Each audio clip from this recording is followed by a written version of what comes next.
বড় বড় কথা কারা বলছে? যারা মমতা ব্যানার্জি আঁচলের তলায় থেকে নেতা হয়েছে।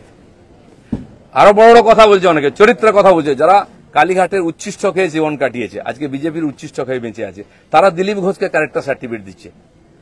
যারা 4টে বিয়ে করে, 14টা গার্লফ্রেন্ড রাখে, রাত্রের জীবন একরকম, দিনের জীবন একরকম, তারা দিলীপ ঘোষকে ত্যাগী ভোগী বলছে। আহাম্মক। রাস্তায় দাঁড়িয়ে বলো লোকে কি বলবে? দিলীপ ঘোষ আজকেও রাস্তায় দাঁড়িয়ে আছে, কালো দাঁড়িয়েছিল, আগামী দিনেও থাকবে। মানুষ জানে দিলীপ ঘোষ কি করেছে, দিলীপ ঘোষ কি। আমার মন আর মুখ এক। আমি পর্দার আড়ালে কথা বলি না, কোন নেতার সঙ্গে বন্ধ ঘরে মিশি না, আমি সে যেই নেতা হোক। আমি চৌরাস্তায় দাঁড়িয়ে কথা বলি, ক্যামেরার সামনে কথা বলি। এটা দিলীপ ঘোষ। আপনি বারবার বলছেন 4টে বিয়ে, 5টা বিয়ে, 2টা বিয়ে। আরে শুনুন, সৌমিত্রকে কলার উঁচু করে বলে, সৌমিত্রকে কলার উঁচু করে বলে ভারতীয় জনতা পার্টিতে থাকো, নাহলে তুমি অন্য দলে গেলে আমি তোকে পরিত্যাগ করছি।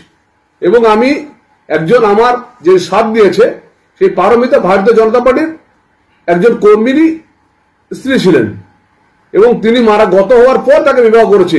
সেটা আমি ভালো কাজ করেছি। বলা হয় বহিরাগত বহিরাগত বহিরাগত।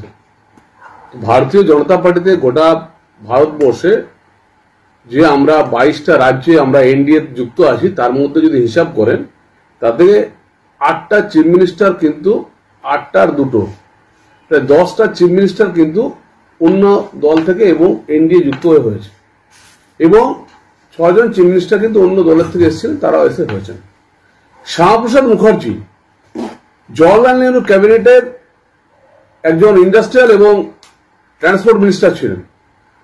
সেখান থেকে উনি 1951 সালে আরএসএস সহযোগিতায় তিনি জনসংঘ তৈরি করেন। তাহলে আমি দিলীপ বাবুকে বলবো, এই যে বহিরাগত বহিরাগত বলে আমাদের রাজনৈতিক কলঙ্ক করার চেষ্টা করবেন না।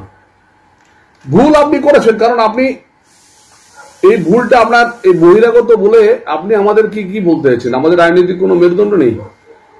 2008 সালে পঞ্চায়েত মেম্বার, 2011 সালে এমএলএ, 2014তে এমপি, 2019 এমপি, 2024 এমপি। শুনুন, আমি এমপি ছিলাম, আর আপনার হাত ধরে নয়, এটা ভুল কথা। নরেন্দ্র মোদী এবং অমিত শাহজির হাত ধরে, এটা জোর গলায় বুক ঠুকে বলছি, নরেন্দ্র মোদী এবং অমিত শাহজির হাত ধরে আমরা বিজেপিতে যোগদান করেছি। আমরা আপনার কথাতে আসিনি মশাই। আমরা না এলে 4% থাকতো। নরেন্দ্র মোদী এসছেন, সবাইকে আহ্বান করেছেন, অমিত শাহজি সবাইকে আহ্বান করেছেন, সেরকম নেতৃত্বের হাত ধরে এসছে। আপনি কে মশাই? আপনি বারবার করে বলছেন আপনি হাত ধরে এসছেন। আপনার হাত ধরে আমি জয়েন করিনি 1 নম্বর।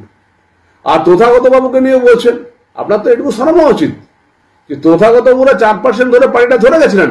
আপনি 2016তে এসছেন, যখন মোদীজির হাওয়া, এখন মোদীজির হাওয়া চলছে, মোদীজিকে দেখে ভারতীয় জনতা পার্টির একটা উচ্ছ্বাস চলছে, এটাকে ভাবতে হবে।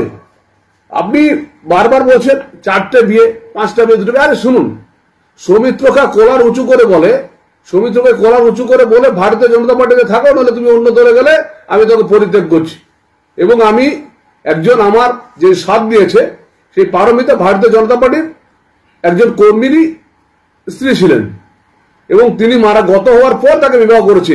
সেটা আমি ভালো কাজ করেছি, সমাজের পক্ষে ভালো কাজ করেছি, এবং আমরা দুজনে ভালো আছি। আমার বাবা মা মেনে নিয়েছেন, আমরা খুব ভালো আছি। সেটা নিয়ে আপনাকে 4টে বিয়ে বলতে হবে না। হ্যাঁ, ভারতীয় জনতা পার্টিতে যোগদান করার আগে মদ্যপান করতাম। আমি বলছি আপনাকে, ভারতীয় জনতা পার্টির আগে জয়েন করার আগে 2021 সাল পর্যন্ত আমরা একটা খেতাম, কারণ আমরা তো ত্যাগী মানুষ ছিলাম না। আমরা ইয়ং ছেলে, আমরা খাবো না কেন? কেন খাবো না ভাই?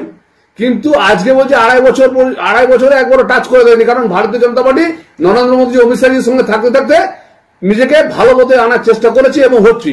একটা মানুষকে বলতে পারবে যে সৌমিত্রকের সঙ্গে এই 3 বছরে একদিনও আমার সঙ্গে মদ্যপান করেছে? এই কথা আপনি বলবেন না, কারণ ভারতীয় জনতা পার্টি এসে মোদীজির আদর্শ দেখে আমি নিশ্চিতভাবে এটা ভালো নিজেকে পরিবর্তন করছি।